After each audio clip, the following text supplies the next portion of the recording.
They said he was the best teacher the school had ever seen. Quiet. Disciplined. Always smiling. And always watching. I was 16 when Mr. Andrew Keller joined our school. January again. Every horror in my life seems to start in January. He arrived on a Monday morning, standing beside the principal during assembly. Tall. Thin. Perfectly pressed clothes. But his eyes. They didn't blink. Not once. "Students," the principal announced, "this is your new English teacher. Mr. Keller stepped forward. His smile widened. "I don't just teach literature," he said calmly. "I teach obedience."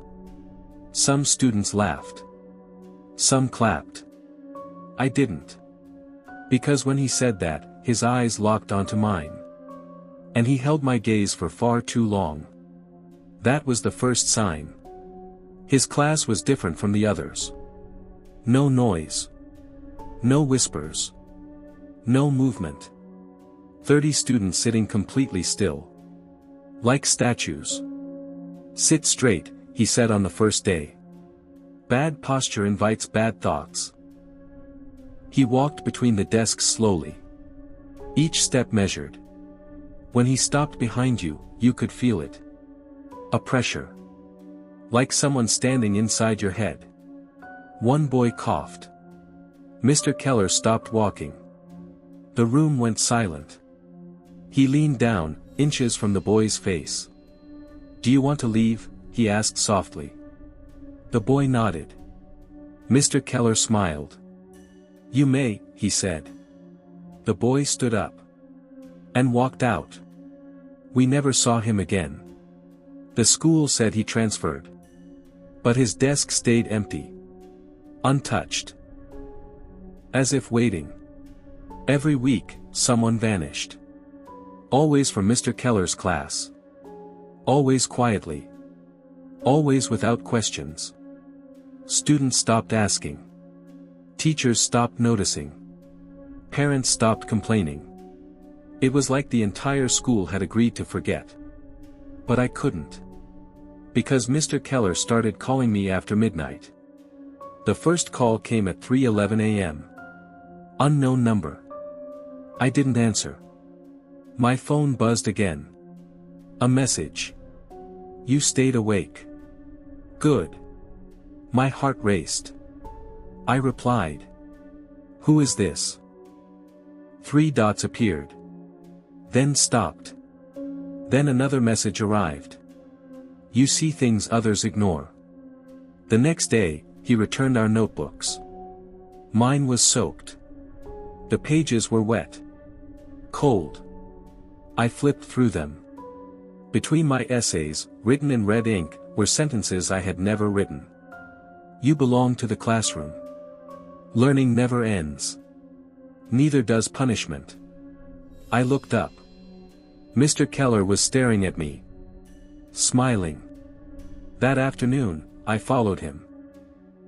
After the final bell rang, he didn't leave the school. He went downstairs. Below the classrooms. Below the staff rooms. Into a hallway students weren't supposed to know existed.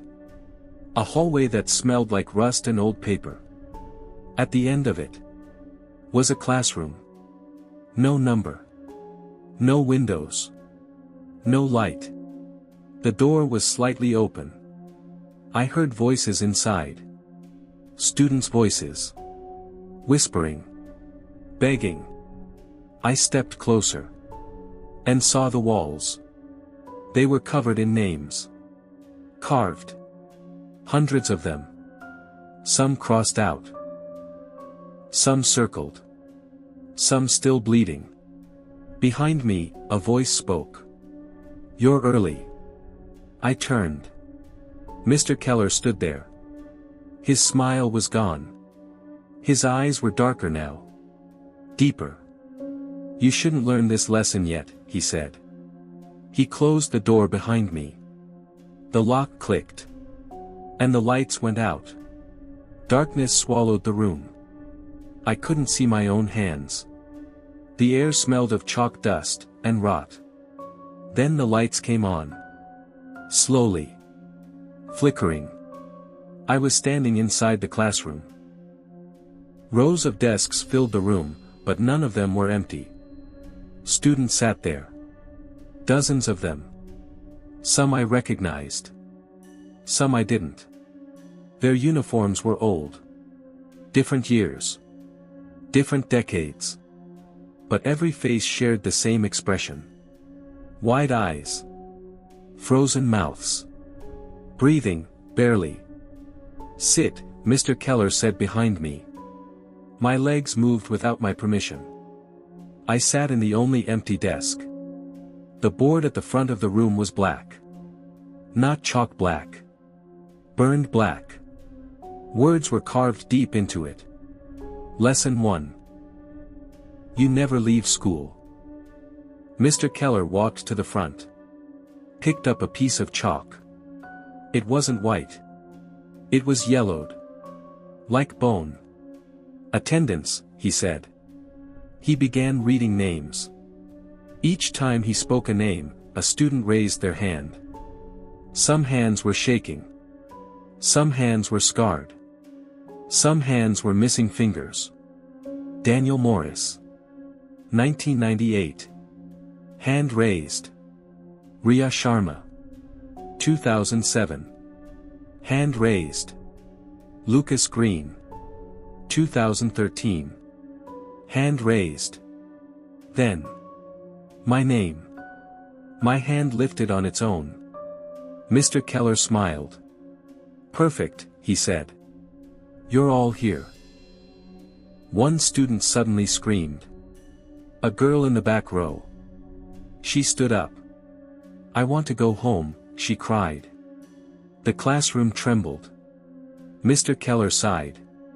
Incorrect answer. The lights went out again. When they came back, her desk was empty.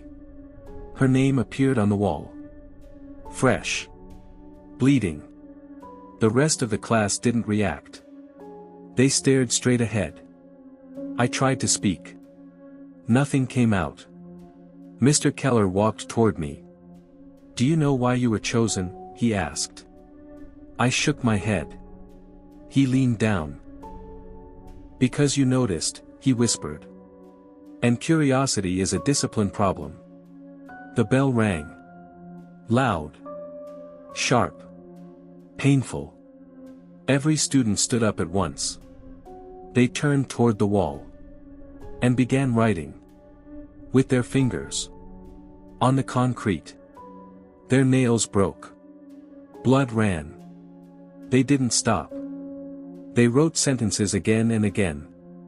"I will obey. I will learn. I will stay." I felt my hand moving. Writing with them. Tearing my skin. The bell rang again. Everything vanished. I was back in the normal classroom. Sunlight through the windows. Students laughing in the hallway. My desk was clean. My hands were uninjured. Mr. Keller stood at the door. "Class dismissed," he said. No one else seemed disturbed. No one remembered. But under my desk, carved into the wood, was my name. That night, I searched his history. There was no Andrew Keller. No teaching degree. No address. No birth record. But I found something else. An old newspaper. Relieved ones. The bell rang. No one moved. They waited. For instructions. For punishment. For learning. That's when I understood. Mr. Keller didn't force them. The school didn't trap them. Fear did. And now. So did I. At lunch, I checked the staff room. Photos lined the walls. Teachers from different years. Different eras. Same posture. Same smile. Same eyes. In the corner frame. Mr. Andrew Keller. Next to him. A blank space. Waiting. My phone vibrated. 3:11 p.m. Unknown number. A message appeared. You're doing well. I typed with shaking hands. Where is Keller? The reply came instantly. Learning never ends. It only changes teachers. That night, I dreamed of fire. Not burning me. Teaching me. Flames shaped like letters. Smoke forming sentences. Names whispered until they became lessons. When I woke up, my throat hurt. Like I had been speaking all night. The next morning, a new student joined my class. He looked lost. Confused. Alive. I recognized that look. It was mine. Sir, he whispered after class. I think something's wrong with this school. I opened my mouth to warn him. To save him. What came out instead was a smile. You'll get used to it, I said gently. His name began carving itself into the desk. Weeks passed. January deepened. Students stopped aging. Parents stopped asking questions. The town adjusted. It always did. Every night at 3:11, the phone rang. Sometimes with instructions. Sometimes with reminders. Sometimes with nothing but breathing. Cold. Patient. I learned the rules. Never miss a class. Never let a student leave early. Never acknowledge the basement. Punishments weren't chosen. They appeared. A wrong answer meant a desk vanished. A scream meant a name on the wall. A question meant silence forever. I told myself I was different. Kinder. I wasn't. One night, I found the old newspaper again. Arthur Bell. I noticed something I had missed before. A line at the bottom. Fire reported by substitute teacher. Substitute. He hadn't started it. He inherited it. Just like me. Just like the one before him. Just like the one before that. The school wasn't cursed. It was staffed. On the last day of January, the bell rang at midnight. Students filled the halls. Every student who had ever disappeared. Hundreds. Thousands. They stood in the assembly hall. Waiting. The fire alarms began ringing. The principal appeared. No face. No features. Just a voice. It's time, it said. The walls ignited. Not with heat. With memory. Mr. Keller stood beside me. Young again. Human again. Thank you, he said softly. February is yours. He walked into the fire. And finally burned. The flames didn't stop. They moved toward the students. Toward the town. Toward everything. I stepped forward. Raised my hand. The bell rang once more. Silence. The fire froze. The students turned toward me. Waiting. I spoke. Class dismissed. They vanished. The town survived. The school remained. It always does. Today is January again. A new student is watching too closely. And at 3:11 a.m. your phone might ring. Unknown number. Because learning never ends. And the teacher is always watching. And somewhere in the building, a classroom door opened. The ID card felt heavier than it should have. Plastic doesn't weigh like guilt. I stood in front of the mirror. Same face. Same eyes. But something was wrong. When I smiled, it took a second longer for the reflection to copy me. Downstairs, the bell rang again. One long ring. Demanding. I dressed without thinking. The clothes were already laid out on the chair. Ironed. Perfect. I didn't remember owning them. The walk to school felt shorter than ever. The town looked normal. Too normal. Parents walked with their children. Shops opened. Life continued. No one looked at me twice. At the school gate, the guard nodded. "Good morning, sir." Sir. The word cut deeper than any scream. Inside, the corridors were clean. Fresh paint. No smell of rot. The basement door was gone. Like it never existed. A schedule was taped to the notice board.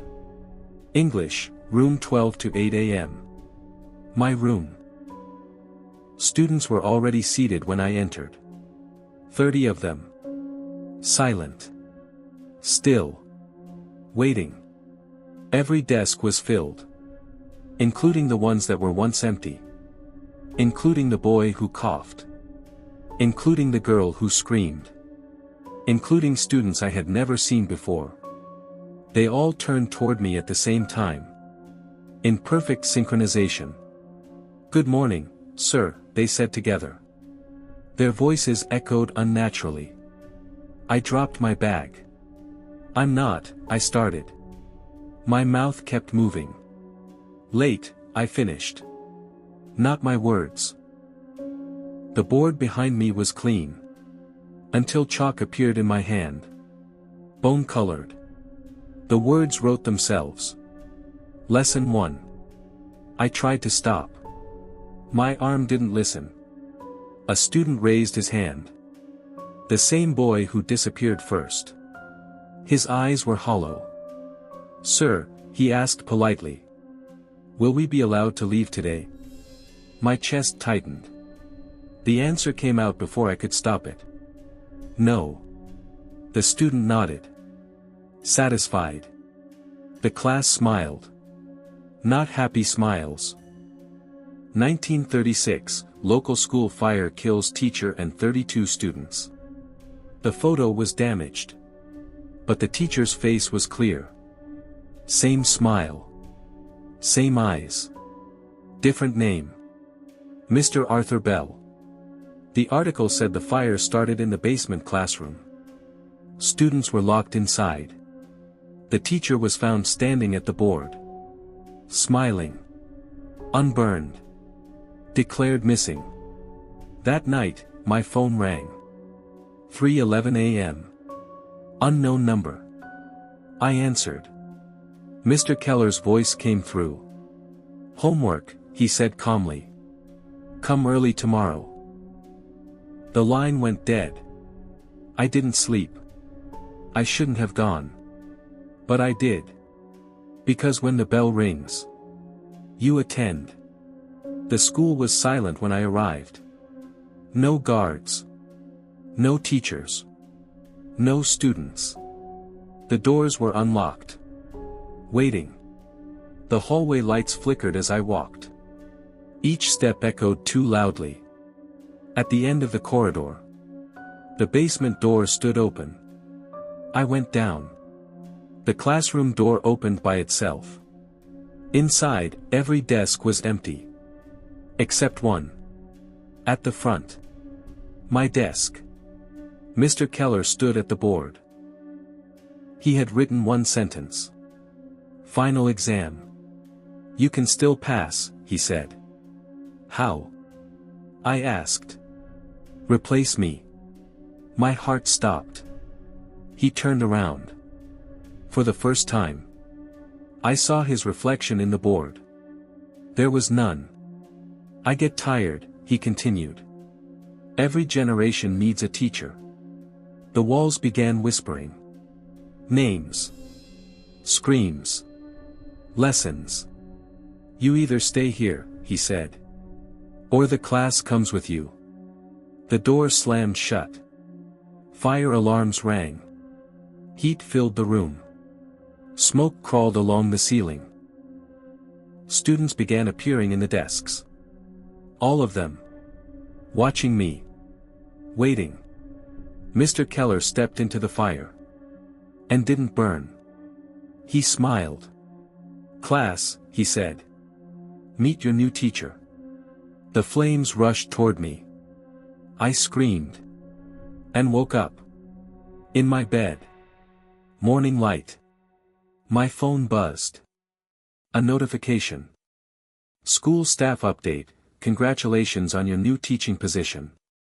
Attached was my ID card. My photo. Title, English teacher. Downstairs, the school bell rang.